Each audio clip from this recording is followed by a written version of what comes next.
Hello दोस्तों, नमस्कार। मैं DS राठौड़ स्वागत करता हूं आप सब लोगों का इस सेशन के अंदर। और आज हम जिस चीज़ की चर्चा करने जा वाले हैं वो है नागरिकता। ठीक है। और इस नागरिकता से जुड़े हुए जो मुद्दे आज हम चर्चा करेंगे वो है 5 से 11 तक उसके जो महत्वपूर्ण अनुच्छेद हैं उसकी हम बात करने वाले हैं। उसके बाद में नागरिकता अधिनियम 1955 लाया गया, तो वो किन परिस्थितियों में लाया गया, उसके संवैधानिक प्रावधान क्या थे, उससे जुड़े हुए चीज़ों को हम देखेंगे। उसके अलावा नागरिकता अर्जन कैसे की जाती है, नागरिकता समाप्त कैसे जाती है, ये सारी चीज़ें आपको इतनी सरल भाषा में लेट्स क्रैक राजस्थान एग्जाम्स के इस प्लेटफॉर्म पे आपको बताई जाएगी कि आप इसको कभी भी नहीं भूलने वाले हो।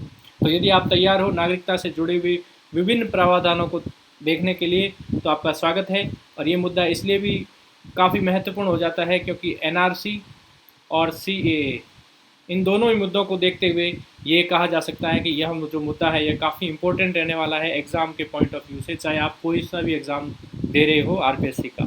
ठीक है। तो दोस्तों, ये रहा मेरा परिचय। RS 2013 178th rank, RPSC second grade 23 rank and qualified IS pre CDS IBPS bank PO SSC CGL bank assistant में मैंने सर्विस की है। और यूथ्स को गाइड करना, अपने जो कैरियर अनुभव को बांटना, इसके लिए मैं आपके सामने प्रस्तुत हूँ। मैं UPSC क्वालिफाइड भी हूँ 53rd रैंक के साथ में। ये छोटा सा परिचय था और आई होप कि जो मुझे इन कैरियर यात्रा के दौरान जो सीखने को मिला है वो मैं आप लोगों के साथ बांटूं, ताकि आप भी अपने कैरियर यात्रा के अंदर कुछ मुकामों को हासिल कर सकें। तो दोस्तों, ये जो crack RPSC with India largest learning platform के माध्यम से आप मेरे से जुड़ रहे हो, और यहाँ पे यदि आप अनअकैडमी के प्लेटफॉर्म पे जाते हो तो वहाँ पर मेरा ये पेज मिलता है जिसको आप फॉलो कर सकते हो, ताकि आने वाले हर जो भी नया कोर्स आने वाला हो उसकी इन्फॉर्मेशन आपको टाइम रहते मिल जाए। ठीक है दोस्तों। और इसके अलावा इस अनअकैडमी प्लेटफॉर्म पे आप रजिस्टर कैसे करें, बहुत ही सिंपल स्टेप है। आपको अनअकैडमी लर्निंग ऐप पे जाना है, वहाँ से ये आपकी मोबाइल में स्क्रीन खुलेगी, ऐप डाउनलोड करके आप इससे जुड़ सकते हो।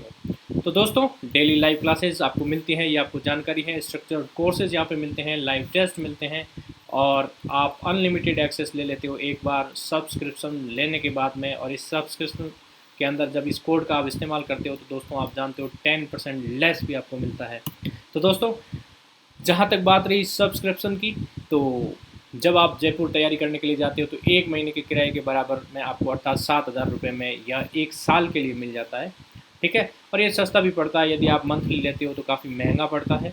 और उसमें भी आप DRAVR इस कोड का इस्तेमाल करते हो तो मात्र यह आपको मिलता है 6,300 में। और यदि आप चाहते हो कि कैरियर यात्रा लंबी चल रही है, आपको निरंतर गाइडेंस की ज़रूरत है, तो आप 2 साल का भी ले सकते हो, और उसके लिए मात्र आपको 7,560 रुपये में मिलता है। ओरिजिनली 8,400 का है, जैसे इस कोड का इस्तेमाल करोगे तो आपको 7,560 रुपये में मिल जाएगा। तो दोस्तों, ये था अनअकैडमी प्लेटफॉर्म से जुड़ना, हाउ टू कनेक्ट, ये हमने चर्चा की, कैसे कनेक्ट करें, सब्सक्रिप्शन के क्या चार्जेस हैं। और दोस्तों, आज जो मुद्दा है जिसके बारे में हम चर्चा करने वाले हैं वो है नागरिकता। जो लोग निरंतर जुड़े हुए हैं वो जानते हैं कि मैं रेगुलरली पॉलिटी की क्लासेस ले रहा हूँ, और पॉलिटी की क्लासेस लेते हुए हम जो फॉलो कर रहे हैं शेड्यूल वो है MCQ प्लस डिस्कशन। ठीक है। बट अब मुझे ऐसा लगता है कि थोड़ा इसमें रिवीजन किया जाए, तो आज मैं नए फ्लेवर के साथ में आपके सामने प्रस्तुत हूँ। आज हम पहले डिस्कस करेंगे, डिस्कस करने के बाद में मैं आपको MCQ दूंगा। MCQ के अंदर टाइमर लगा हुआ होगा, और उस टाइमर के माध्यम से ये जज किया जाएगा कि आज की क्लास में आपने कितना सार्थक सीखा है।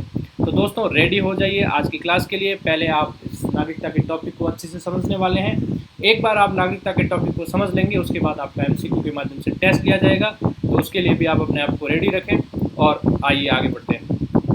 नागरिकता, सिटीजनशिप। हम और आप सब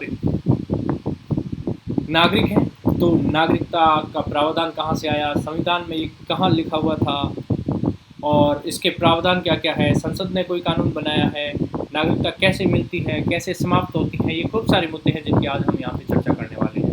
ठीक है दोस्तों, एक राष्ट्र के रूप में हमें भारतीय होने पे गर्व है। We proud to be an Indian. तो हमें ये भी ज्ञात होना चाहिए कि हम नागरिक कैसे बनते हैं, और नागरिकों के कर्तव्य क्या होते हैं, फंडामेंटल ड्यूटीज़। वो यदि देखना हो तो इससे पहले वाला वीडियो आप ज़रूर देखें, जिसमें मैंने नागरिकों के कर्तव्यों की बात की है। तो एक अच्छे नागरिकों को अपने नागरिकों के कर्तव्य की बात होनी चाहिए, वो आप पिछले एपिसोड में देख सकते हैं। लेकिन वर्तमान में आज हम जिन टॉपिक की चर्चा करने वाले हैं वो है नागरिकता। तो आइए दोस्तों, आज हम नागरिकता की बात करते हैं। यहाँ आपको एक चीज़ बहुत ही अच्छे से देखनी है कि सबसे पहले आपको ये देखना है कि what is the meaning of नागरिकता। नागरिकता होती क्या है? तो दोस्तों बहुत ही सिंपल उसकी परिभाषा है। किसी भी देश के अंदर कोई भी व्यक्ति है, ठीक है, एग्जाम्पल के लिए आप लेकर के देख सकते हो कि यहाँ पे मान लो कोई व्यक्ति है, ठीक है, यहाँ कोई पर्सन है, ठीक है। अब आपको नहीं पता वो कौन है, तो वो पर्सन, कोई भी पर्सन होता है तो उसके क्या उसकी आइडेंटिटी हो सकती है। भारत की बात करें तो भारत का नागरिक हो सकता है, भारत का रहने वाला हो सकता है, अर्थात वो क्या हो सकता है, भारतीय हो सकता है। दूसरी उसकी आइडेंटिटी क्या हो सकती है कि वह विदेशी हो सकता है।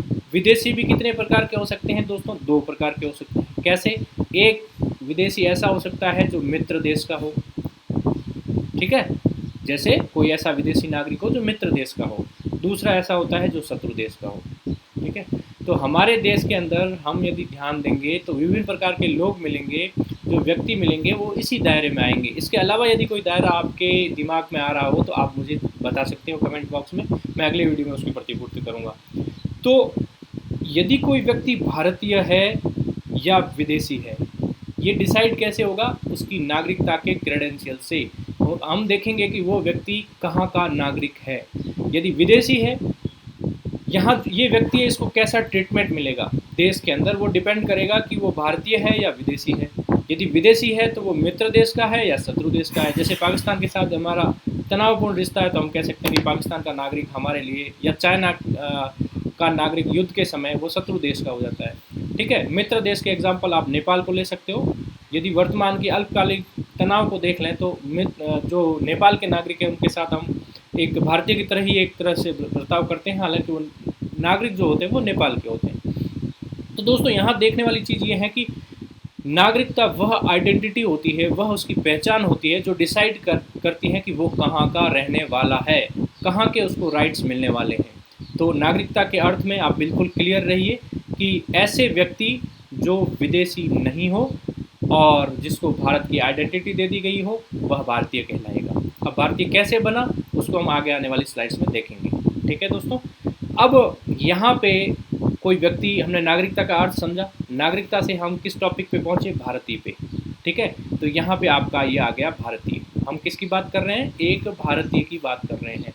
अब कोई व्यक्ति यदि भारतीय बन गया या यदि कोई व्यक्ति भारतीय नागरिक है तो उसको क्या क्या राइट्स मिलेंगे, क्या क्या अधिकार मिलेंगे, तो आइए उसकी पहले चर्चा कर लेते हैं। एग्जाम पॉइंट ऑफ व्यू से नागरिकों को कौन से अधिकार हैं इसकी चर्चा हो जाती है। तो सबसे पहले दोस्तों जो नागरिकों को अधिकार हैं वो अधिकार हैं आपके अनुच्छेद 15। अनुच्छेद 15 क्या कहता है? अनुच्छेद 15 कहता है दोस्तों कि धर्म, मूल, वंश, ठीक है, धर्म, मूल, वंश, जाति, इसके आधार पे उस व्यक्ति के साथ में कोई भी भेदभाव नहीं होगा। किसके साथ? सिर्फ भारतीय नागरिक के साथ, ठीक है। एक और स्थिति होती है जन्म स्थान, इसके आधार पे किसी भी भारतीय नागरिक के साथ भेदभाव नहीं होगा। यदि कोई अमेरिका का नागरिक आता है और कहता है कि नहीं मैं अमेरिका में जन्मा हूँ इसलिए मेरे साथ भेदभाव मत करो, तो यह उसके लिए लागू नहीं होगा। उसके लिए अलग से सिक्योरिटी चेकअप होंगे, उसके अधिकार भी लिमिटेड होंगे। तो अनलिमिटेड जो अधिकार मिलता है वो भारतीय नागरिकों को 15वां अधिकार जो है, अनुच्छेद 15 है, उसका अधिकार सिर्फ भारतीय नागरिकों को मिलता है। दूसरी चीज़ दोस्तों क्या है? दूसरी चीज़ दोस्तों अनुच्छेद 16 में क्या है? हम जानते हैं कि जितने भी सार्वजनिक नियोजन है, ठीक है, जिसको हम सरल भाषा में कह सकते हैं सरकारी नौकरी। तो सरकारी नौकरी में हम क्या करते हैं? अवसर की समता देते हैं कि आओ सब पार्टिसिपेट कर सकते हो, इसमें भागीदारी कर सकते हो, आपका सबका एग्ज़ाम लिया जाएगा, जो मेरिट आएगा उसको दिया जाएगा। लेकिन यह सिर्फ भारतीय नागरिकों के लिए। दोस्तों आप किसी भी एग्ज़ाम के लिए अप्लाई करोगे तो उसकी जो कंडीशंस दी हुई होगी, टर्म्स एंड कंडीशंस, तो आप पढ़ना ध्यान से एडवर्टाइजमेंट को, ठीक है। जो भी सर्विस का कोई भी एडवर्टाइजमेंट आएगा तो उसमें लिखा हुआ होगा वो भारत का नागरिक हो, ये उसकी पहली कंडीशन होगी। ये क्यों होगी? क्योंकि सरकारी जो सेवाएं हैं, सार्वजनिक नियोजन का जो अधिकार है वो सिर्फ भारतीय नागरिकों को है। उसके अलावा दोस्तों क्या है? अनुच्छेद 19 संविधान का अनुच्छेद 19 जो है वो क्या करता है, वाक एवं अभिव्यक्ति की स्वतंत्रता देता है।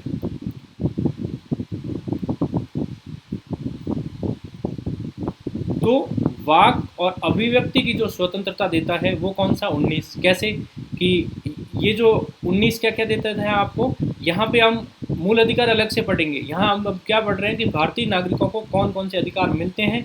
भारतीय नागरिकों को अधिकार मिलने का अर्थ क्या है कि विदेशियों को नहीं मिलते हैं, विदेशियों को अधिकार नहीं है, अधिकार नहीं, ठीक है। विदेशी यदि कोई नागरिक आ गया, विदेशी नागरिक को अधिकार नहीं। हम जो अब चर्चा कर रहे हैं विदेशी नागरिकों को नहीं मिलेंगे, सिर्फ भारतीयों को मिलेंगे। कौन कौन से, अनुच्छेद 15, अनुच्छेद 16 में दिया गया अधिकार, अनुच्छेद 19 में क्या देते हैं कि आपको वाक की स्वतंत्रता है, अर्थात आप बोल सकते हो, बोलने की आपको स्वतंत्रता दे दी। आप सम्मेलन कर सकते हो, सम्मेलन करोगे, ठीक है। सम्मेलन करने के बाद में आपकी विचार आ गया कि आओ संघ बना लेते हैं, तो आप संघ बना सकते हो। संघ बनाने के साथ आप भारत में संचरण कर सकते हो, किसी स्थान पे जा सकते हो। जब आप संचरण करोगे तो मन हो गया कि आ जाओ व्यापार कर लेते हैं, तो आप यहाँ पे व्यापार कर सकते हो। और व्यापार से भी आपको लगा नहीं मेरे को तो यहाँ बसना है, ठीक है। आप केरल के रहने वाले हो, आपका मन हो गया कि मुझे है जो छत्तीसगढ़ में बसना है, वहाँ पे रेजिडेंस करना है, ठीक है। आप एमपी के रहने वाले हो, आपको राजस्थान में बसना है या व्यापार करना है। तो ये सारी की सारी स्वतंत्रताएं किसको दी गई है, भारतीय नागरिकों को दी गई है। विदेश का कोई नागरिक भारत में आता है और कहता है कि मैं इस राज्य में बसना चाहता हूँ, हम कह सकते हैं नो। व्यापार की मुझे स्वतंत्रता दो, नो। उसके पीछे टर्म्स और कंडीशंस अलग होगी भारतीय नागरिकों की तुलना में, ठीक है। सम्मेलन करना चाहता है तो भी उसकी टर्म्स और कंडीशन होगी। तो परीक्षा में ये सवाल पूछ लिया जाता है कि कौन सी ऐसी आपकी अधिकार है, मूल अधिकार कौन से हैं जो भारतीय नागरिकों को दिए जाते हैं। और आपको याद नहीं हो रहा हो तो दोस्तों ध्यान रखना, ये सिक्योरिटी के पर्पज़ से जो महत्वपूर्ण है वो ही भारतीय नागरिकों को दिए गए हैं। यदि आप जो भारतीय नागरिकों को जो अधिकार दिए गए हैं वो यदि आप विदेशी नागरिकों को दे दोगे तो इंडिया की सिक्योरिटी और भारतीय नागरिकों के जो हक है वो मारे जाएंगे। तो इसलिए ये सारी चीज़ें। उसके अलावा क्या है, अनुच्छेद 29 और 30 वो क्या कहता है कि आपकी शिक्षा और संस्कृति से रिलेटेड चीज़ें हैं कि आप संस्थाएं खोल सकते हो, ये सारी चीज़ें कर सकते हो। ये आपको किसको दिया जाता है, सिर्फ भारतीय नागरिकों को दिया जा सकता है, ठीक है। उसके अलावा आपको क्या दिया जा सकता है, भारतीय नागरिकों को एक चीज़ और दी जाएगी, वो होगा मतदान। इलेक्शन में मतदान का अधिकार किसके पास में है, सिर्फ भारतीय नागरिकों के पास में। ये नहीं कि कोई नेपाल का नागरिक आ जाए या चाइना का नागरिक आ जाए और वो कहे कि मेरे को अधिकार दे दो, ना भाई, तेरे को मतदान देने का अधिकार नहीं है, सिर्फ भारतीय नागरिकों को ये अधिकार दिए जाएंगे। एक और अधिकार क्या है, वो है चुनाव लड़ने का अधिकार। चुनाव लड़ने का अधिकार, ये अधिकार, चुनाव लड़ने का अधिकार किसको है, सिर्फ भारतीय नागरिकों को, ठीक है। उसके अलावा एक और है, सार्वजनिक पदाधिकार। सार्वजनिक पद कौन कौन से हो गए आपके, यहाँ पे हो गया राज्यपाल, ठीक है, यहाँ आपके हो गया राष्ट्रपति। ये बनने के लिए सबसे पहले आपको क्या होना चाहिए, भारत का नागरिक होना चाहिए। यदि आप भारत के नागरिक हो तभी आप चीज़ें कर सकते हो। अब एग्ज़ाम में दोस्तों मैं ये सेशन एंड होने पे आपके एमसीक्यू लूँगा, तो एमसीक्यू से आपके ज्ञान को टेस्ट करूँगा। अभी के लिए आप चाहें तो इसको लिख सकते हैं या इसका स्क्रीनशॉट लेकर के बाद में अपनी कॉपी में लिख सकते हैं। अक्सर एग्ज़ामों में ये क्वेश्चन पूछा जाता है, इवन आप किसी एग्ज़ाम की तैयारी कर रहे हो या चूँकि नागरिकता का मुद्दा CAA के कारण काफ़ी चर्चा में है और आपको किसी एग्ज़ाम में या इंटरव्यू में नागरिकता से जुड़े हुए क्वेश्चन पूछने की संभावनाएं बहुत ज़्यादा है, इसलिए इसको दिमाग में बैठा दीजिए। बहुत सरल है, अनुच्छेद 15, ठीक है। अनुच्छेद आपको यहाँ पे थोड़ा मैं हाईलाइट करके एक बार आपको बता देता हूँ कि अनुच्छेद 15, अनुच्छेद 16, ठीक है। ये तो वही आया, चलो दूसरा लेके देख लेते हैं, कलर चेंज कर लेते हैं, थोड़ा आपको इजी हो जाएगा इसके साथ में फॉलो अप करने का। ओके, अनुच्छेद 15 सिर्फ भारतीय नागरिकों को, अनुच्छेद 16 सिर्फ भारतीय नागरिकों को, अनुच्छेद 19 सिर्फ भारतीय नागरिकों को, 29 और 30 भारतीय नागरिकों को, मतदान करने का अधिकार only for reserve for Indians, election fight करने का अधिकार ओनली फॉर इंडियंस, जो भी भारत का नागरिक है वो लड़ सकता है, सार्वजनिक पद है उस पर भी ओनली फॉर इंडियंस। ये सारे के सारे अधिकार है, ये आपको किसको दिए जा रहे हैं, सिर्फ इंडियंस को दिए जा रहे हैं। तो कई बार लोग कहते हैं कि भारत का नागरिक होने के क्या फ़ायदे हैं, तो आज यदि किसी ने नहीं देखे तो आज देख लीजिए कि आपको भारतीय नागरिक होने पे, जो आप कहते हो मुझे भारतीय होने पे गर्व है, इसका गर्व है, उसके साथ साथ आपको क्या क्या चीज़ें मिलती है जो विदेशियों को नहीं मिलती है भारत का होने के लिए। ठीक है, तो आप इसको स्क्रीनशॉट ले लीजिए। हम आगे बढ़ते हैं, अगला मुद्दा देखते हैं। ओके, ले लिया स्क्रीनशॉट, ठीक है। अगला है नागरिकता। अब दोस्तों नागरिकता के मामले में क्या है कि नागरिकता में अनुच्छेद दिए गए हैं। ठीक है, अब हम इसकी चर्चा करने वाले हैं कि कौन कौन से अनुच्छेद हैं, उनके क्या प्रावधान हैं। तो हम जानते हैं कि नागरिकता का जो प्रावधान किया गया है वो कहाँ किया गया है। नागरिकता का प्रावधान हम जानते हैं कि संविधान के द्वितीय भाग में, सेकंड पार्ट में किया गया है। ये आपको जानकारी है। सेकंड पार्ट में कहाँ से तक किया गया है, 5 से 11 तक किया गया है। तो आज हम किसकी चर्चा करने वाले हैं कि 5 से 11 जो प्रावधान है, ठीक है, 5 number, 6 number, 7 number, 8 number, 9 number, 10 number और 11 नंबर। तो मैं आपके साथ आज जो चर्चा करने वाला हूँ ताकि आपको एक बार क्लियर रहे। ये ऐसा टॉपिक है जिससे हर टीचर बचता है, उसको लगता है कि यार बाकी सारे टॉपिक पढ़ा देंगे बट इसमें मगजमारी ज़्यादा है, मुझे समझ में नहीं आएगा। कोई बात नहीं दोस्तों, मैं आपको सरल भाषा में ये टॉपिक समझाने वाला हूँ। ठीक है, नागरिकता के अनुच्छेद जो दिए गए थे संविधान के अंदर वो कैसे दिए गए थे। सबसे पहले अनुच्छेद 5। अनुच्छेद 5 में क्या कहा गया था कि संविधान कब लागू हुआ। संविधान जो आपका लागू हुआ, उस संविधान लागू होने के समय जो भारतीय नागरिक थे, उन भारतीय नागरिकों को आपको कौन कौन से नागरिकता मिलनी थी। तो ये कहा गया कि 26 जनवरी 1950 ये तारीख थी जिस दिन हमारा संविधान लागू हुआ। तो उस दिन जो भारत के नागरिक बन गए, उस दिन जो भारत के नागरिक बन गए, उनकी बात किसमें कही गई, संविधान के अनुच्छेद 5 में की गई। सिंपल इतनी सी भाषा और कुछ नहीं उसमें। ठीक है, संविधान लागू होने के समय जो नागरिक बने, जो नागरिक कहलाए, उनका प्रावधान अनुच्छेद 5 करता है। ठीक है, अब आती है बात अनुच्छेद 6 की। अब अनुच्छेद 6 में क्या हुआ कि कुछ लोग क्या किए कि आपके पाकिस्तान से आ गए। ठीक है, अनुच्छेद 6 ये कहता है कि कुछ लोग जो थे वो पाकिस्तान से भारत में परिवर्तन कर दिया, पाकिस्तान टू इंडिया। देश हमें पता है कि विभाजित हुआ, उसके बाद में बड़े स्तर पे माइग्रेशन हुआ और लोग जो थे वो इंडिया से पाकिस्तान गए और पाकिस्तान से इंडिया भी आए। तो जो पाकिस्तान टू इंडिया आए उनको जो नागरिकता दी गई उसका अनुच्छेद 6 के अंदर प्रावधान किया गया। ठीक है, अनुच्छेद 7 में क्या हुआ, ऐसे भी लोग थे कुछ कि पहले पाकिस्तान चले गए जोश में, फिर लगा कि यहाँ बात नहीं जम रही है तो फिर लौट के फिर आ गए वापस। ठीक है, 6 क्या कह रहा है कि यहाँ से जाने वाले और यहाँ से आने वाले। 7 क्या कह रहा है कि वहाँ गए, फिर उनको एक डेट फिक्स की थी इंडियन गवर्नमेंट ने कि भाई आपको वहाँ नहीं जच रही तो वापस आ जाओ। तो जो वापस आए उनको जो नागरिकता मिली वो संविधान के बैक टू इंडिया का मतलब है कि ओरिजिनली वो अब भारत के अंदर रह रहे थे लेकिन वो पाकिस्तान गए और फिर पाकिस्तान से फिर वापस आए, तो उनको जो नागरिकता दी गई वो अनुच्छेद 7 में दी गई।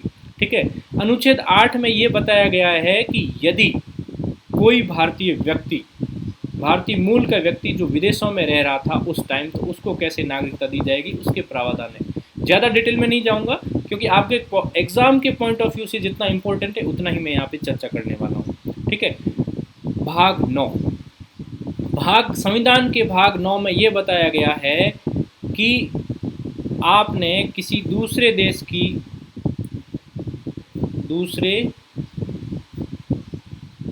की नागरिकता ले ली तो नो टू इंडियन सिटीजनशिप, अर्थात आपकी भारतीय नागरिकता है वो समाप्त हो जाएगी। ये कौन कहता है, ये कहता है आपका अनुच्छेद 9। ये आप याद कर लेना, बहुत ईजी है। ठीक है, अनुच्छेद 10 क्या कहता है कि जो नागरिकता हमने दी है विभिन्न लोगों को, उसका निरंतरता रहेगी। निरंतरता का मतलब है कि जो इनकी नागरिकता है उससे संबंध में संसद चाहे तो कोई विधि बना सकती है। जिनको हमने ये नागरिकता दी है 5 to 9 को इससे संबंधित विधि बना सकती है। ठीक है, और अब आपका आ जाता है अनुच्छेद 11 में क्या हुआ, संसद को ये अधिकार दे दिए। संसद को कहा गया कि ये 10 तक के तो प्रावधान हमने कर लिए, 5 to 10, ठीक है। इसके अलावा आप चाहो कि नागरिकता से जुड़े हुए कोई आपको एक्ट बनाना है, कानून बनाना है, तो संविधान की विधि बनाने की शक्ति दे दी संविधान को। यहाँ क्लियर रहना, 10 में तो हम क्या करते हैं कि पहले से जो हमने प्रावधान किए उसके बारे में कोई चेंजेस संसद चाहे तो कर सकती है। जैसे हमने बैक टू इंडिया आए तो उसकी एक फिक्स डेट थी, उस डेट से पहले आने वालों को हमने लिया, बाद में आने वालों को नहीं लिया, तो उससे संबंधित चीज़ों में संसद परिवर्तन कर देती। तो इसमें कुछ नया नहीं था। नया क्या था? संसद की विधि बनाने की शक्ति। क्योंकि दोस्तों आप ये देख रहे होंगे कि 5 से 10 तक हमने जो बात की है वो 26 नवंबर 1950 तक की ही बात हमने की है। अब उसके बाद में किसी की नागरिकता समाप्त हो रही है या यदि कोई व्यक्ति नागरिकता प्राप्त कर रहा है तो उसका समाधान कैसे हो, ये बहुत टफ क्वेश्चन था। तो इसको ईजी बनाने के लिए संसद को विधि बनाने की शक्ति दे दी। और उससे फ़ायदा क्या हुआ? उससे फ़ायदा ये हुआ कि स्थिति के अनुसार संसद ने कानून बनाया कि हमें जैसी रिक्वायरमेंट है वैसा हम एक्ट बना लेते हैं। तो हम पता है कि नागरिकता जो अधिनियम आया वो 1955 में आया, ठीक है। और दोस्तों यहाँ पे हम नागरिकता अधिनियम की भी चर्चा करने वाले हैं। एक बार आप इसका स्क्रीनशॉट ले लें। बहुत ही अच्छे से आपको अनुच्छेद सहित ये सारी चीज़ें समझा दी गई है, जो आपको किसी भी डिस्कशन में या किसी भी यूट्यूब के वीडियो में ये नहीं मिलने वाली है, क्योंकि हर टीचर इसको डिस्कस करने से कतराता है, उसको कठिन लगती हैं, जबकि ये बहुत ही इजी टॉपिक है।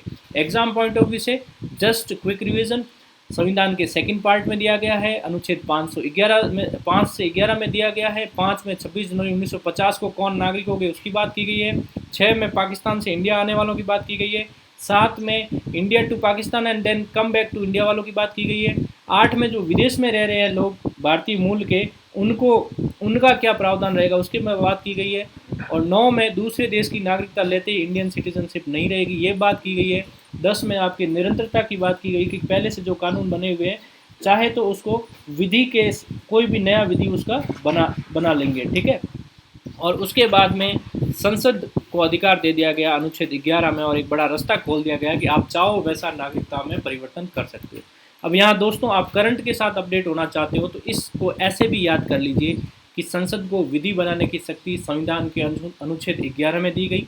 इसी के तहत 1955 में नागरिकता अनुच्छेद लाया गया, नागरिकता अधिनियम लाया गया, और इसी के तहत ही अभी जो CAA सिटीजनशिप अमेंडमेंट बिल आया, वो एक्ट बना, वो इसी के लिए बना है। तो आपका एग्जाम में क्वेश्चन ऐसे भी आ सकता है कि जो CAA बना है उसका संबंध संविधान के किस अनुच्छेद से है। दोस्तों जब हमने राज्य की चर्चा की थी तो वहाँ प्रश्न क्या आया था कि नया तेलंगाना राज्य बनाया है तो उसका संबंध संविधान के किस अनुच्छेद से है या किस अनुसूची से है। तो दोनों में उत्तर क्या था? एक। यहाँ पे उत्तर क्या होगा कि संविधान में जो सिटीजनशिप अमेंडमेंट एक्ट बनाया है उसका जो संवैधानिक आधार है वो है आपका अनुच्छेद 11, ठीक है। ओके, स्क्रीनशॉट ले लीजिए, हम आगे बढ़ते हैं इसको, और बाद में आप कॉपी में जरूर उतारें, तभी ये चीज़ें आपके काम में आने वाली है। ओके दोस्तों, अब हम कहाँ पहुँच गए? नागरिकता अधिनियम 1955 में। कहाँ से आया? संविधान के भाग 2 और अनुच्छेद 11 से। इसमें क्या है? संसद को ये शक्ति दी गई है कि आप चाहो तो इससे जुड़ा हुआ एक्ट बना सकते हो, ठीक है। अब नागरिकता जो अधिनियम आया है उसके अंदर क्या हुआ? नागरिकता अधिनियम में 2 बातें कही गई। एक तो ये कहा गया कि भारत का कोई भी नागरिक बनेगा तो नागरिकता का अर्जन यानी नागरिकता प्राप्त कैसे करेगा। दूसरी क्या बात की गई कि नागरिकता की समाप्ति, कि उसकी सिटीजनशिप ऑफ इंडिया है वो कैसे समाप्त हो जाएगी। अब मैं आपसे यहाँ पूछना चाहूँगा कि सिटीजनशिप समाप्त होने से उसको कौन कौन से अधिकार लुप्त हो जाएंगे, बताइए आप।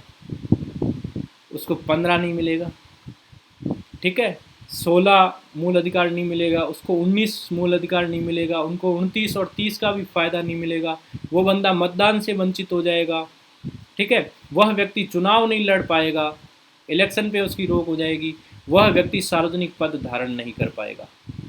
तो यदि किसी व्यक्ति को हम कहें कि तेरी नागरिकता समाप्त कर रहे हैं और वो कहे नहीं नहीं मेरे कोई फ़र्क नहीं पड़ रहा है, तो फ़र्क पड़ेगा उसको। ये सारी की सारी जो चीज़ें हैं ये उसको अब नहीं मिलने वाली यदि उसकी नागरिकता समाप्त हो जाती है।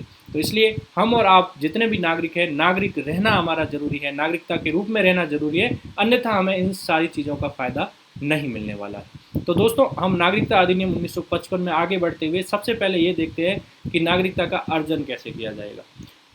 तो नागरिकता का जो अर्जन की बात की गई, उसमें पहली चीज़ ये बताई गई कि आप ऐसे कर सकते हो जन्म से। कैसे कर सकते हो कि जन्म से कोई भी व्यक्ति नागरिक बन सकता है। जिसका जन्म कैसे हुआ, जिसका जन्म भारत में होता है वो भारत का नागरिक बन सकता है। उसके साथ में एक दो और शर्तें हैं। उसमें शर्तें ये थी कि 1992 तक तो उस यदि कोई भी व्यक्ति जिसका भारत में जन्म हो गया और उसका पिता भारत का नागरिक है तो ऑटोमेटिकली वो बच्चा भी भारत का नागरिक बन जाएगा। 1992 के बाद में माता का भी प्रावधान कर लिया गया, अर्थात उसकी माता भी नागरिक है, पिता भले ही नहीं हो तो भी वो बच्चा भारत में जन्म लेने पे भारत का नागरिक कहलाएगा। बहुत ईजी है। दूसरा, जन्म नहीं हो तो वंश। वंश कैसे? ऐसा भी तो हो सकता है कि कोई व्यक्ति प्लेन से अमेरिका गया, अमेरिका में कोई H1B वीज़ा जिसका अभी ट्रंप निलंबित कर रहा है, उस वीज़ा के कारण वो व्यक्ति वहाँ पे रहा और वहीं बच्चे का जन्म हो गया। अब वो भारत का नागरिक होगा कि नहीं होगा, ये भी समस्या भी तो आएगी। तो उसका समाधान करने के लिए ये बताया गया कि भाई साहब, आप अमेरिका में नौकरी कर रहे हो, टेम्प्ररी वहाँ पे रह रहे हो, आपके बच्चे का जन्म अमेरिका में हो गया है, आपको चिंता करने की कोई ज़रूरत नहीं है। क्यों? क्योंकि यदि आप भारत के नागरिक हो, माता या पिता, ठीक है, तो आपके बच्चे का जन्म भले ही अमेरिका में हुआ है, वो वंश के आधार पे उसको नागरिकता किसकी मिल जाएगी? इंडिया की मिल जाएगी। ठीक है, ये क्लियर हो गया। तीसरी चीज़ क्या हो गई? कई बार क्या होता है कि जैसे कोई भारत का नागरिक है, उसने शादी कर दी विदेशी नागरिक से, या अब वो विदेशी नागरिक से शादी की और वो यहाँ आ गया। यहाँ आने के बाद में उसको जो नागरिकता मिलेगी उसको कहते हैं देशीयकरण। क्या कहते हैं दोस्तों? देशीयकरण के माध्यम से उसको नागरिकता मिल जाएगी। ठीक है, उसके अलावा क्या है, एक चीज़ और ध्यान रखने वाली चीज़ है, वो ये है कि एक और नागरिकता मिलती है, उसका है आपके प्राकृतिक रूप से। प्राकृतिक रूप से कैसे? कोई व्यक्ति आया भारत में और काफ़ी साल से यहाँ पे रह रहा है, ठीक है, और उसको काफ़ी साल यहाँ रहते हुए रह गए, फिर वो आवेदन कर ले कि मैं इतने साल से यहाँ रह रहा हूँ, मुझे इसमें कुछ प्राकृतिकरण में क्या है कि कुछ प्रावधान है, जैसे उसको भारत की किसी संविधान की किसी एक भाषा का ज्ञान होना चाहिए, उसका चरित्र अच्छा होना चाहिए। ठीक है, ये सारे के सारे जो प्रावधान हैं वो ये बताते हैं कि आप यदि चाहते हो कि आप भारत के नागरिक बनो तो आपको ये सारी चीज़ें, भारतीय संविधान की किसी 22 भाषाएं उसमें से एक भाषा आपको आनी चाहिए, आपका चरित्र अच्छा होना चाहिए। ठीक है, साथ में ये हो कि आप ऐसे किसी प्रावधान का उल्लंघन नहीं करते हैं जो प्राकृतिक तौर पे आपको भारत का नागरिक बनाने में समस्या पैदा करते हैं, तो आप भारत के नागरिक बन सकते हो। ठीक है, तो ये हो गए चौथा। पांचवा और अंतिम जो है वो है आपके क्षेत्र समाविष्टि। क्षेत्र समाविष्टि ये कैसे होता है दोस्तों? हम जानते हैं, भारत का भाग ले लो, गोवा देश की आज़ादी के समय भारत का भाग नहीं था, पांडिचेरी देश की आबादी के समय भारत का भाग नहीं था, इनको हमने भारत में बाद में मिलाया है। तो जब हमने इनको पुर्तगालियों से आज़ाद करवाया, गोवा को एग्जाम्पल ले लो आप, तो गोवा के जो नागरिक थे वो भारत के नागरिक बने, वो क्षेत्र समाविष्टि से। ये नागरिकता का अर्जन है, जो हम पढ़ रहे हैं 1955 नागरिकता अधिनियम, वो प्रावधान करता है कि जो अर्जन किया जाएगा नागरिकता का वो कैसे किया जाएगा कि क्षेत्र की समाविष्टि हो गई, कोई भी भाग जो भारत क्षेत्र के अंदर मिल गया तो वहाँ के नागरिकों को नागरिकता देने का प्रावधान है, वो नागरिकता अर्जन 1955 में किया गया है क्षेत्र समाविष्टि में। अनुच्छेद के किसी भाग में नहीं है, ये ध्यान रखना, संविधान के किसी अनुच्छेद में ये प्री डिसाइडेड नहीं था। हमने नागरिकता अधिनियम, संविधान ने तो अनुच्छेद 11 के अंदर संसद को पावर दे दिया कि आपको जो एक्ट बनाना है बना लीजिए। संसद ने अनुच्छेद 11 का पालन करते हुए नागरिकता अधिनियम 1955 बनाया। उसने ये पावर दिया कि कोई भी विश्व का हिस्सा यदि भारत का भूभाग बनेगा तो वहाँ के नागरिकों को हम अर्जन द्वारा नागरिकता दे सकेंगे। अब यहाँ एग्जाम पॉइंट ऑफ व्यू से क्या इंपॉर्टेंट है कि नागरिकता का अर्जन किस कानून से होता है, तो 1955। कितने प्रकार से होता है, तो 5। कैसे कैसे होता है ये आपके सामने पूरी लिस्ट पड़ी है। अब देखो बहुत ईजी है, ठीक है। तो आई होप ये आपको अंडरस्टैंड किया हुआ होगा। इसको आप स्क्रीनशॉट ले लें, बाद में कॉपी में ज़रूर लिखें और उसको याद जरूर करें। मैं आगे बढ़ता हूँ। नागरिकता की समाप्ति, ये तो आपने क्या किया, नागरिकता दे दी। अब ऐसा भी तो प्रावधान होना चाहिए कि नागरिकता समाप्त भी हो। समाप्त होने के नुकसान क्या है, आपने देख लिए, 15, 16, 19, 29, 30 मतदान से वंचित होना, ये सारी चीज़ें हैं, ठीक है। अब नागरिकता समाप्त करने के जो तरीके हैं वो दोस्तों तीन हैं।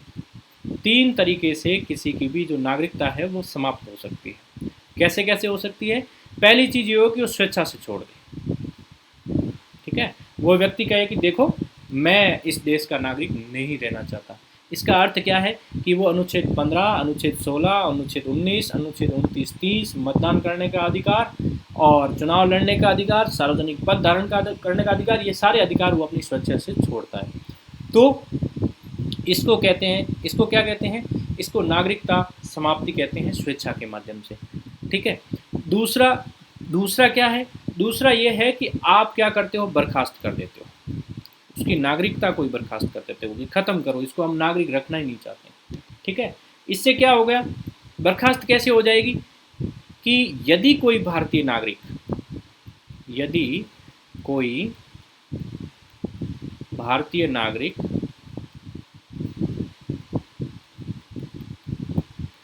किसी विदेशी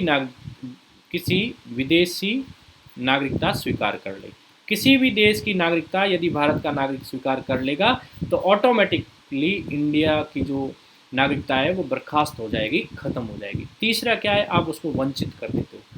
यहाँ देखना, बर्खास्त और वंचित दोनों अलग अलग है। वंचित में क्या है? कोई व्यक्ति है, उसने क्या कर दिया? देशद्रोह कर दिया।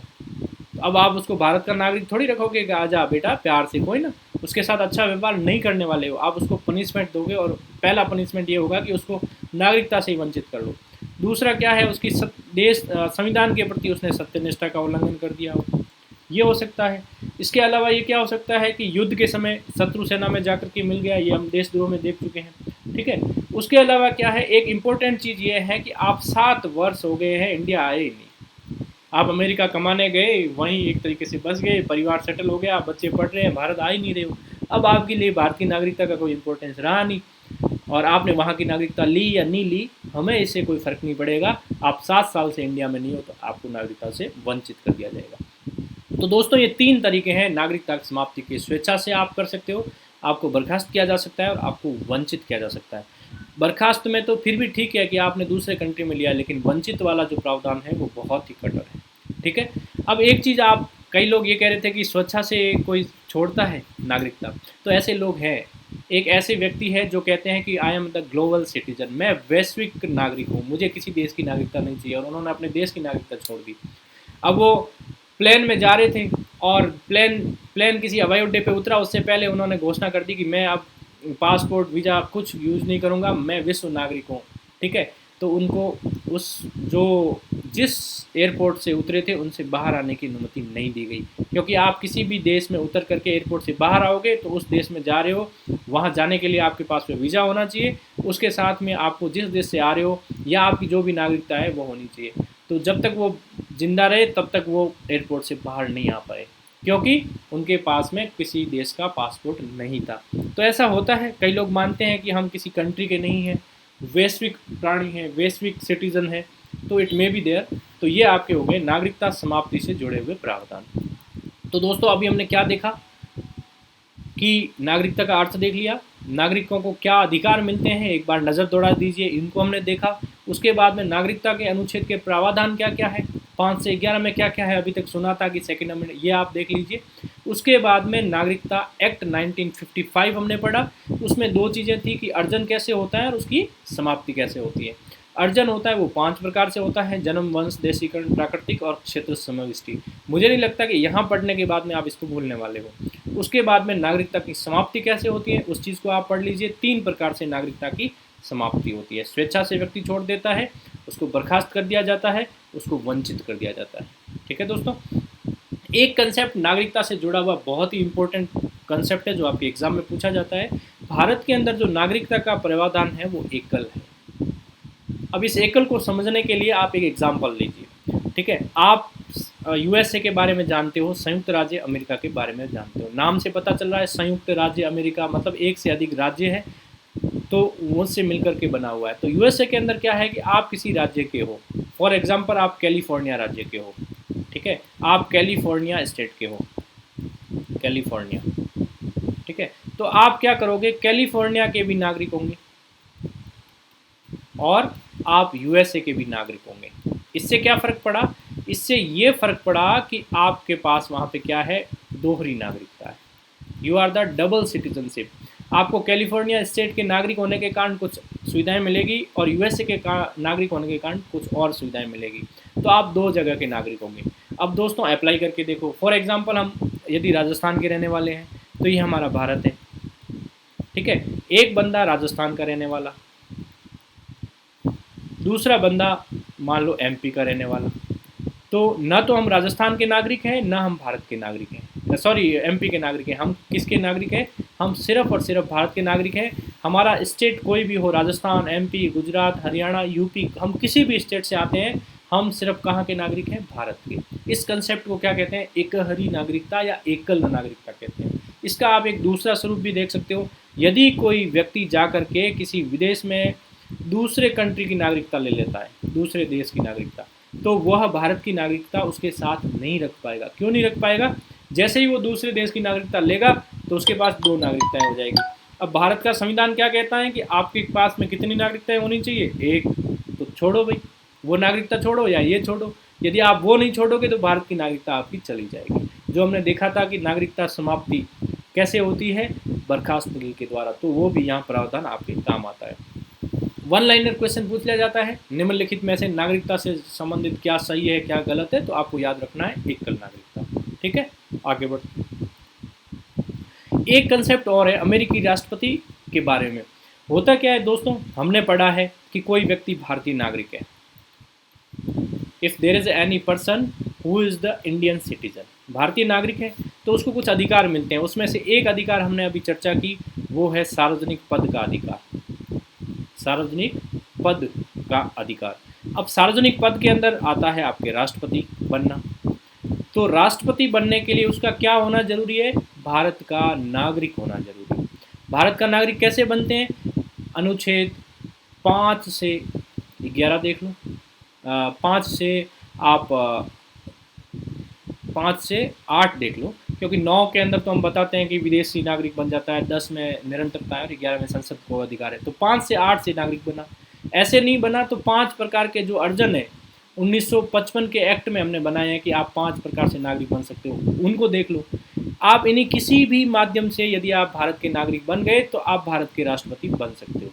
तो ये तो है भारत में कि अर्थात या तो आपका जन्म भारत में हुआ हो या आपने नागरिकता अर्जित की हो, दोनों ही ढंग से कोई व्यक्ति है वो राष्ट्रपति बन सकता है।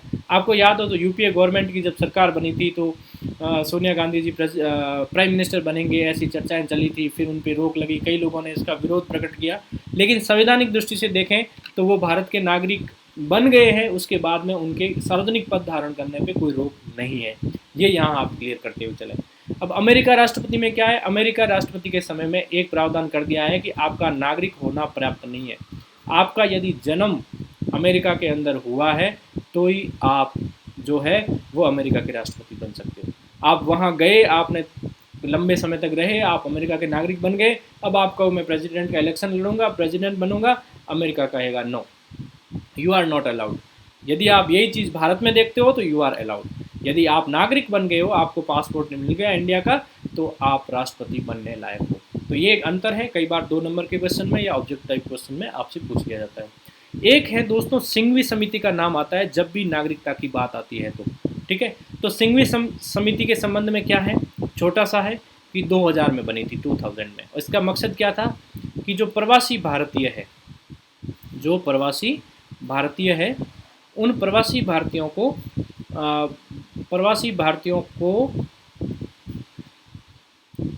भारत से जोड़ने, तो कि यहाँ से चले गए, वहाँ नागरिकता दे दी, और जैसे भी कह दो, प्रवासी भारतीय कह दो, प्लस आप भारतीय मूल के भी व्यक्ति कह सकते हो, तो उनको भारत से जोड़ने पे कैसे काम हो, फिर हमने वो ऐसे उनको सिटीजनशिप कैसे दी जाए, उनको कैसे भारत से जोड़ा जाए, तो इन सब प्रावधानों पे जो सलाह देने के लिए सिंघवी समिति का गठन किया गया था। तो ये भी आपके लिए बहुत ईजी होने वाला है, ठीक है। तो ये थे संविधान से जुड़े हुए प्रावधान जिनकी हमने चर्चा की, और आई होप कि आपको ये सारी चीज़ें इसमें अच्छे से समझ में आई होगी। एंड एक चीज़ और है, छोटे छोटी चीज़ें हैं, एक हम है CAA सिटीजनशिप अमेंडमेंट एक्ट और एक है NRC। इसको संक्षिप्त में अगले क्विज आ रही है। अभी तक जो हमने नागरिकता का टॉपिक पढ़ा है, आगे आने वाली स्लाइड्स में उसमें क्विज आ रही है। क्विज समाप्त होने पे उसके बाद मैं इस पर CAA और NRC पे कोशिश करूँगा कि आपको कंसाइज कंसेप्ट दे दूँ कि ये क्या है, इनके प्रावधान क्या है, ताकि आप रिवाइज कर लो, जानकारी तो आपको है। तो आप रेडी हो जाइए आप क्विज के लिए। हो सके तो कॉपी में एक साइड क्वेश्चन नंबर, एक साइड नंबर लिख लीजिए।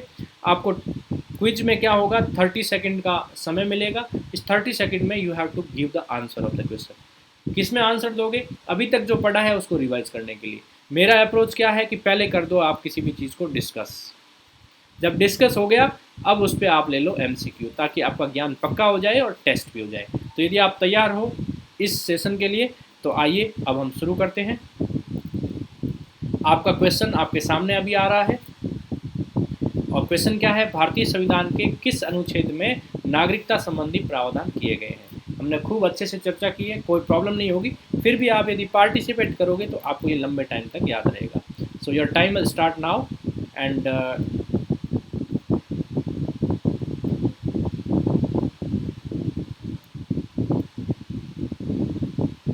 ऐसा लग रहा है कोई टेक्निकल एरर है, कोई नहीं, हम टाइमर के बिना ही कोशिश करते हैं। अगले स्लाइड्स में इसको ठीक कर लेंगे।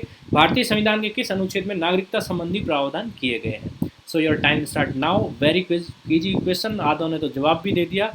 ये बताता है कि आप लोग कितने तेज तर्रार हो पढ़ने में, कितनी जल्दी आपको चीज़ें याद हो जाती है। That is very good. अब तक आंसर भी आ गया होगा। मैं आपको करेक्ट आंसर भी बता देता हूँ। 5 से 11 हमने डिटेल में देख लिया कि 5 से लेकर 11 तक रियल में है क्या। अगला क्वेश्चन आपके सामने, भारतीय संविधान में कौन सी नागरिकता प्रदान करता है। डिटेल में किया है, फिर भी आप कोशिश करिए अपनी तरफ से उत्तर देने का। एंड ओके, कोई नहीं, टाइमर में प्रॉब्लम है, अब बिना टाइमर के ही हम करते हैं।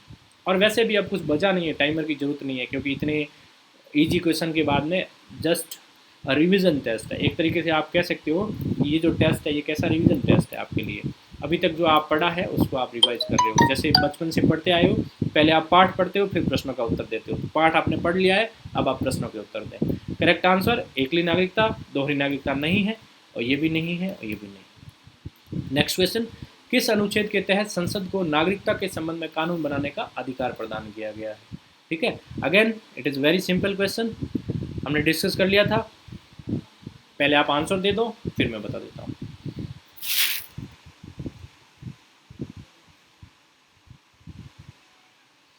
Thank you. And the correct answer is अनुच्छेद 11। ठीक है, इसमें आपको बिल्कुल भी कंफ्यूज नहीं होना है कि अनुच्छेद 11 के अंदर संसद को नागरिकता कानून बनाने का अधिकार दिया गया है। और हमने कब बनाया, 1955 में। आपका आंसर बिल्कुल सही है। 5 के अंदर 26 जनवरी 1950 को कौन नागरिक बने उसकी बात की गई थी। ठीक है, अनुच्छेद 9 के अंदर दूसरे देश की नागरिकता लेते ही यहाँ की नागरिकता नो। और अनुच्छेद 10 के अंदर अभी तक जो नागरिकता के प्रावधान बने थे, उस संविधान के अनुच्छेद थे, उसको निरंतरता के बारे में प्रावधान संसद को दिए गए थे कि संसद चाहे तो वो उसके संबंध में कानून बनाए। नया कानून बनाना है तो अनुच्छेद 11, यहाँ ये अनुच्छेद 11 ही पूछ रहा है आपसे। Next question on your screen, भारतीय नागरिकता नहीं प्राप्त की जा सकती।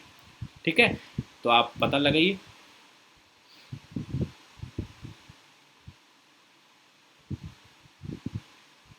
आई होप अब तक आंसर आ गया होगा, इतना टफ क्वेश्चन नहीं है।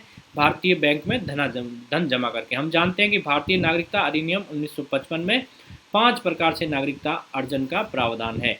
जन्म द्वारा, देशीकरण द्वारा, किसी भूभाग के सम्मेलन द्वारा, उसके बाद में आपके वंश द्वारा, और प्राकृतिकरण द्वारा। ठीक है, आपको पता ही है। आगे बढ़ते हैं। देशीकरण द्वारा नागरिकता प्राप्त करने का क्या तरीका है। ठीक है, तो ये एग्जाम्पल के माध्यम से आपको दिया गया है। चलो,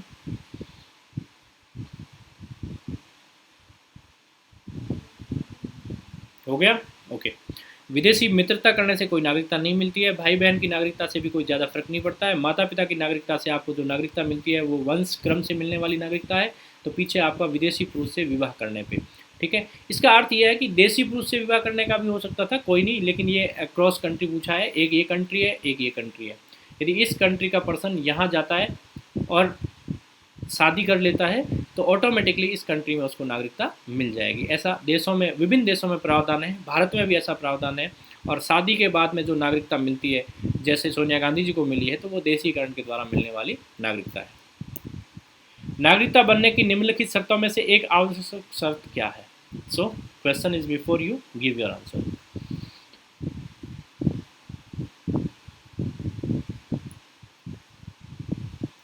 देखो, उच्च परिवार की सदस्यता से किसी को नागरिकता नहीं मिलती, उच्च जाति की नागरिकता से भी किसी को नहीं मिलती, और धर्म का समर्थन से भी नागरिकता नहीं मिलती। धर्म से इसलिए नहीं मिलती कि हमारा कंट्री है वो सेक्युलर है।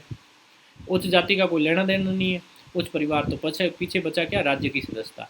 आप किसी स्टेट में रहोगे तभी तो आपको भारत का नागरिक बनाया जाएगा। So simple. Next question, Pakistan में आकर भारत में नागरिकता प्राप्त करने संबंधी प्रावधान का वर्णन किससे? देखो, पाकिस्तान से आदमी कहाँ आया है? भारत में।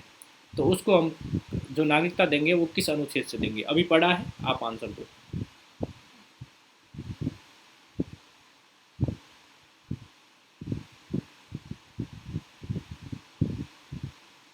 कमेंट बॉक्स में डाल दो, कॉपी में लिख लो। एक्टिवली पार्टिसिपेट करोगे तभी तो याद रहेगा।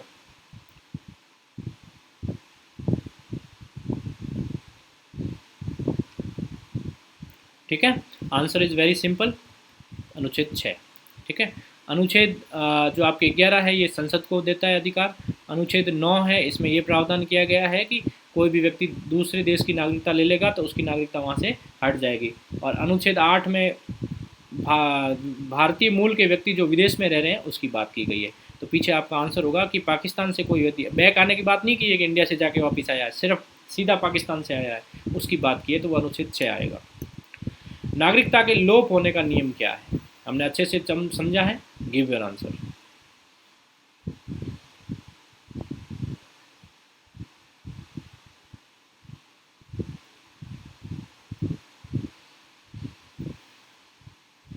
Okay, the correct answer is देशद्रोह का अपराध सिद्ध होने पे।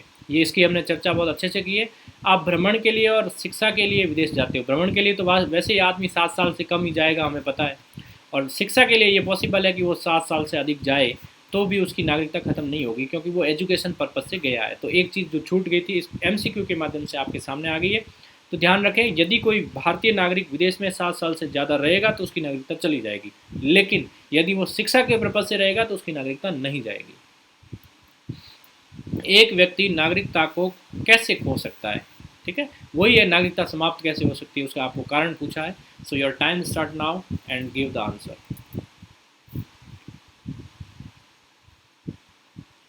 Okay, give the answer.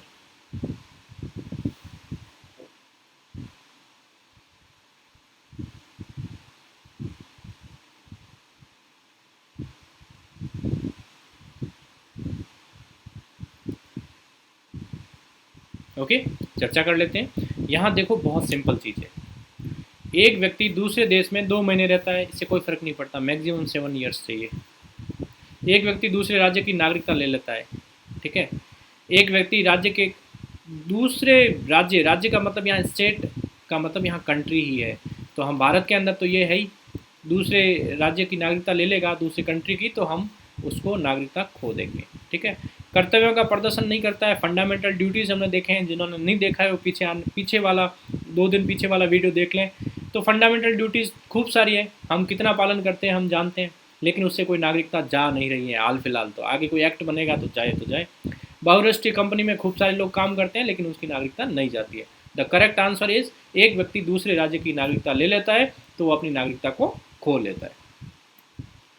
कौन सी शर्त भारत की नागरिकता प्राप्त करने के लिए नहीं है? थोड़ा सा क्वेश्चन की लैंग्वेज चेंज की है, बेस वही है। Give your answer.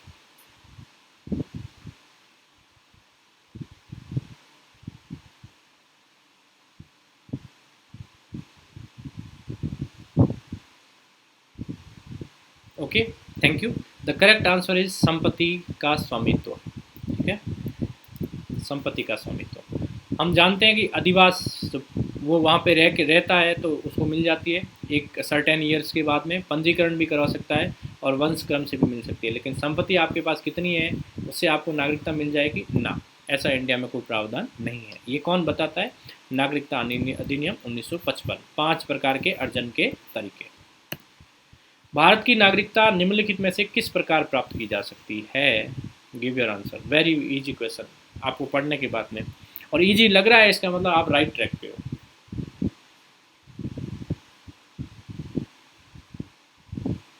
ओके, सबने आंसर दे दिया है, थैंक यू वेरी मच। उपयुक्त सभी से। आप जन्म से भारत के नागरिक बन सकते हो, वंशानुक्रम से बन सकते हो और देशीयकरण से बन सकते हो। इन तीनों ही प्रकार से आप भारत के नागरिक बन सकते हो। नागरिकता प्राप्त करने और खोने के विषय में विस्तार से चर्चा कहाँ की गई है? नागरिकता प्राप्त करना है और नागरिकता खोना है। टॉपिक हमने पढ़ा है, आप क्वेश्चन डिस्कस कर रहे हैं, कोई तकलीफ नहीं होनी चाहिए। Take your time and give the answer.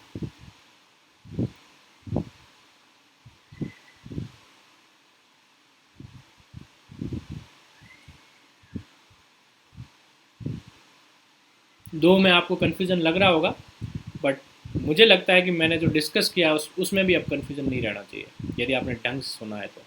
The correct answer is 1955। क्यों? संविधान का भाग 2 क्यों नहीं? क्योंकि संविधान के भाग 2 में प्राप्त करने और खोने के बारे में कुछ नहीं कहा गया है। आप 5 से लेकर 11 तक पूरे अनुच्छेद पढ़ लो।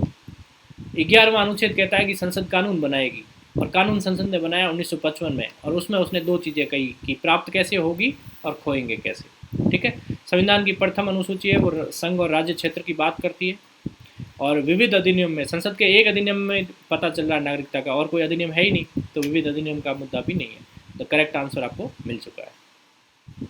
नेक्स्ट क्वेश्चन, किसी व्यक्ति की भारतीय नागरिकता निलंबित की जा सकती है। यहाँ पे आपको निलंबित कैसे की जा सकती है ये पूछा जा रहा है। यदि कोई व्यक्ति स्वेच्छा से दूसरे देश की नागरिकता ग्रहण कर ले, यदि वह नागरिकता के दायित्व से परिचित नहीं है, यदि भारतीय सरकार को यह विश्वास हो जाए कि नागरिकता छलपूर्वक ली गई है, यदि व्यक्ति जन्म से देश का नागरिक है, जन्म से तो देश का नागरिक है, लेकिन विदेशी राष्ट्र में युद्ध के दौरान शत्रु की सहायता पहुंचाए। अब आपको ये 4 ऑप्शन है, 4 में से ढूंढना है कि किस कारण से निलंबित कर दी जाएगी, कि नहीं तुम अब भारतीय नागरिक नहीं, जाओ, सस्पेंडेड।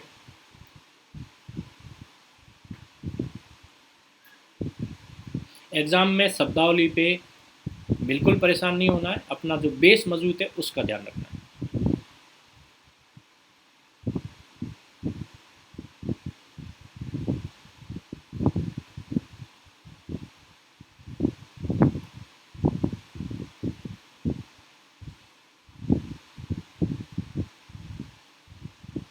ओके, अब देखो, यदि कोई व्यक्ति स्वेच्छा से दूसरे देश की नागरिकता ग्रहण कर लेगा, हमारे यहाँ पे क्या है, एकहरी नागरिकता है, तो इसकी नागरिकता चली जाएगी, तो ए तो है ही, ए तो करेक्ट आंसर हो गया। 1 तो है ही है।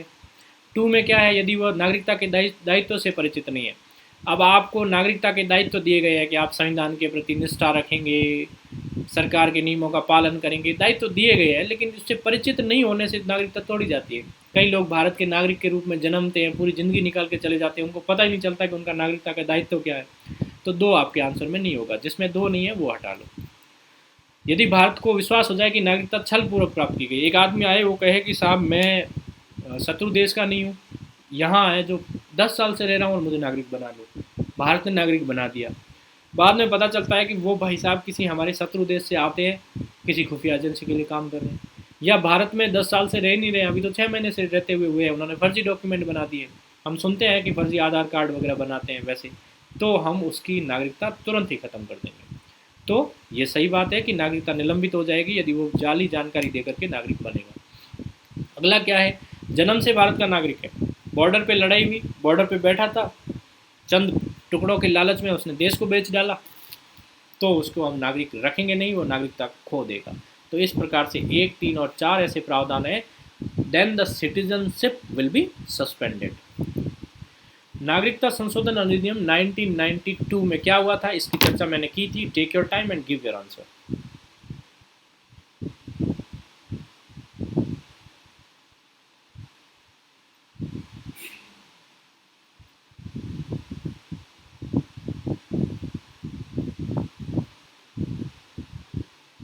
ठीक है, बहुत इजी क्वेश्चन है। भारत के बाहर पैदा होने वाला बच्चा भारत के अंदर जन्म ले रहा है और उसके माता या पिता या दोनों या कोई भी एक व्यक्ति भारत का नागरिक है, तो ऑटोमेटिकली बच्चा नागरिक बन जाता है।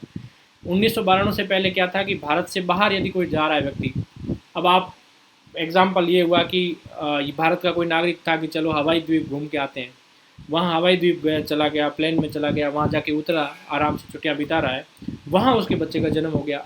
अब वो भारत का नागरिक होगा या नहीं होगा? तो पहले ये प्रावधान था कि यदि उसका पिता भारतीय है तो होगा। बाद में 1992 में हमने संशोधन किया, कहा कि यदि उसकी माता यदि भारतीय है, पिता यदि भारतीय नहीं भी है, तो भी उसको हम भारत का नागरिक घोषित कर देंगे। तो ये हो गया उसकी आंसर आपका। कितने वर्षों तक लगातार बाहर रहने पे नागरिकता समाप्त हो जाती है? Again very easy question, we have already discussed, take your time and give the answer.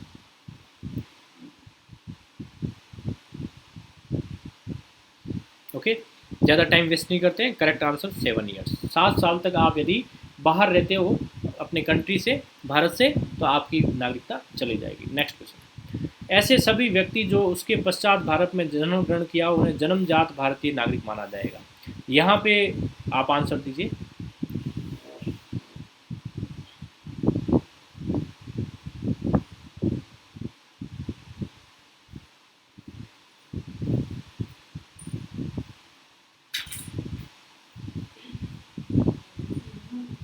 अब यहाँ पे दोस्तों देखो, अनुच्छेद 5 क्या कहा? 26 जनवरी 1950, इस दिन जो भी व्यक्ति या उसके पश्चात जो भारत के अंदर जन्म लेगा वह कौन क्या कहलाएगा? भारत का नागरिक कहलाएगा। ठीक है, उसके साथ कुछ और भी कंडीशंस हैं, बट यहाँ पे आपको यही पूछा गया था। किस स्थिति में किसी भारतीय व्यक्ति की भारतीय नागरिकता समाप्त हो जाएगी? ठीक है, वही आपको नागरिकता अधिनियम 1955 नागरिकता समाप्ति को पूछा है। Give your answer.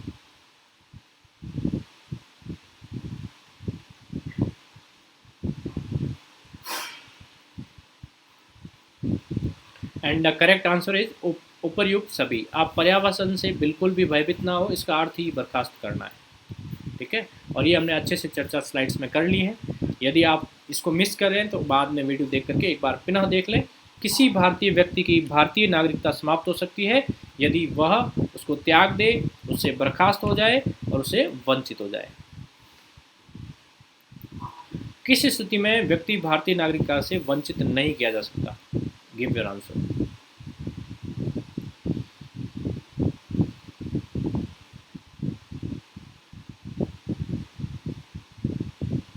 Okay, the correct देखो, निर्वाचन के दौरान आप उसको वंचित नहीं करोगे। ऐसे नहीं वोट देने गया और बोला तेरी नागरिकता ही नहीं है, ऐसा नहीं हो सकता। आपातकाल के दौरान भी आप वंचित नहीं कर सकते, युद्ध के दौरान भी नहीं कर सकते। The correct answer is D. ये तीनों ही ऐसी क्रूशियल स्थिति है जिसमें सरकार मनमाने ढंग से किसी की नागरिकता को खत्म कर दे। इलेक्शन में आपने खत्म कर दी, वोट ही नहीं दे पाएगा विरोधी। तो ये इसलिए ये 3 ऐसी कंडीशन है, निर्वाचन, आपातकाल और युद्ध, इन तीनों ही के दौरान किसी व्यक्ति की नागरिकता को समाप्त नहीं किया जा सकता। भारतीय संविधान में नागरिकता के प्रावधान कब लागू हुए? Okay, so give your answer.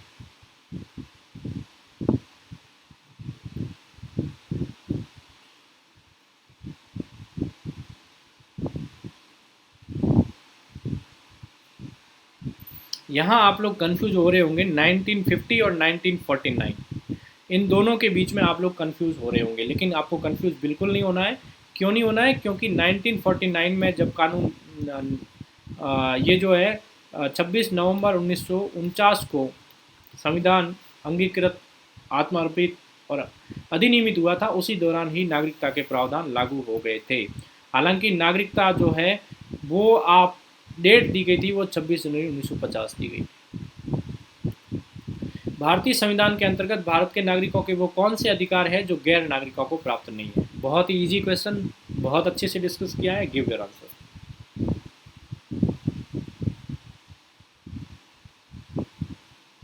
Comment box में डालो, कॉपी में लिखो, that is your choice. Thank you. And the answer is D. सार्वजनिक पदों की आपको राज्यपाल, राष्ट्रपति नहीं बन सकते।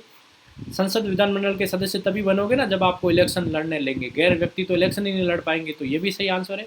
15, 16, 19 भी है, 29 और 30 भी है। ठीक है, तो ये हो गया उपयुक्त सभी।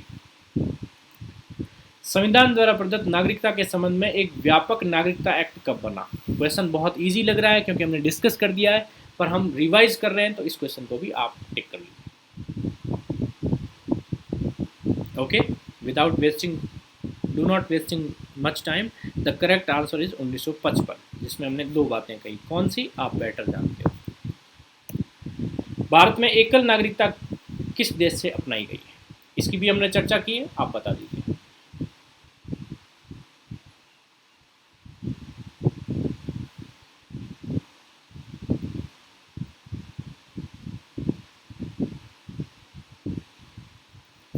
Okay, the correct answer is England. Bharat जो है वो इंग्लैंड का उपनिवेश रहा था। जो हमारी अवधारणाएं हैं वो इंग्लैंड से ली गई है। इंग्लैंड में स्टेट की और कंट्री की अलग अलग नहीं है, एक ही नागरिकता है। यूएसए हम देख चुके हैं कि यूएसए में अलग अलग नागरिकता है। भारत में रहने वाला ब्रिटिश नागरिक क्या दावा नहीं कर सकता? ठीक है, इसको अप्लाइड क्वेश्चन बोलते हैं। Give your answer.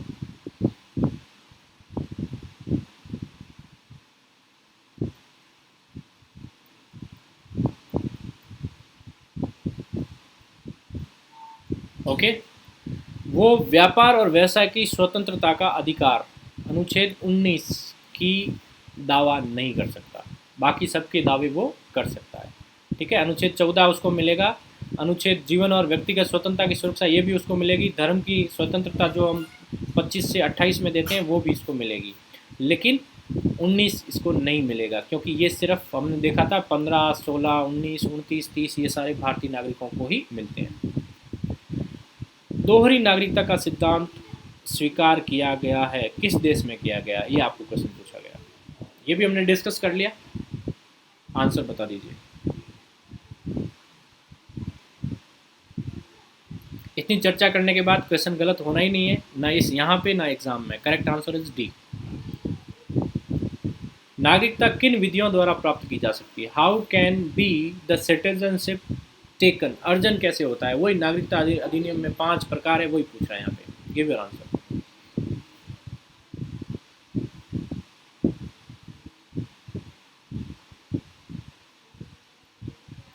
The correct answer is जन्म से मिलेगी, अनुवांशिकता से मिलेगी और पंजीयन से मिलेगी। ठीक है, अनुरोध से नहीं मिलेगी।